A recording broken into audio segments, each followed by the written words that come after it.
দেখছেন সবার খবর, সবার নজর, বার্তা এক নজর। বাঁশবেড়িয়া খামারপাড়া শিশু সংঘ ক্লাবের পরিচালনায় প্রতিবারের মতো এবারও সংঘ ভবনে এক কবি প্রণামের আয়োজন করা হয়। এই অনুষ্ঠানে উপস্থিত ছিলেন বাঁশবেড়িয়া পৌরসভার 4 নম্বর অর্থাৎ ওই ওয়ার্ডের কাউন্সিলর সরস্বতী ভট্টাচার্য সহ এলাকার বিশিষ্ট জনেরা। এদিন ক্লাবের ছেলেমেয়েরা কেউ আবৃত্তি, নৃত্য, সঙ্গীত, নাটক পরিবেশন করেন, যা দেখতে এলাকার বহু মানুষ উপস্থিত ছিলেন।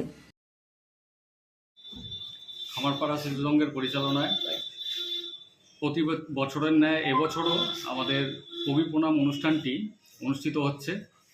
তো এখানে উপস্থিত আছেন আমাদের ওয়ার্ডের কাউন্সিলর 4 নম্বর ওয়ার্ডের শ্রীমতী সরস্বতী ভট্টাচার্য মহাশয়া এবং অন্যান্য বিশিষ্ট ব্যক্তিরা। কি হচ্ছে আজকে অনুষ্ঠানে?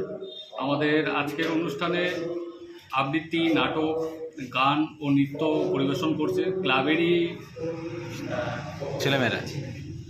ছেলেমেয়েরা। আর কি নাম? আমার নাম অরিন্দম দত্ত, ক্লাব সম্পাদক।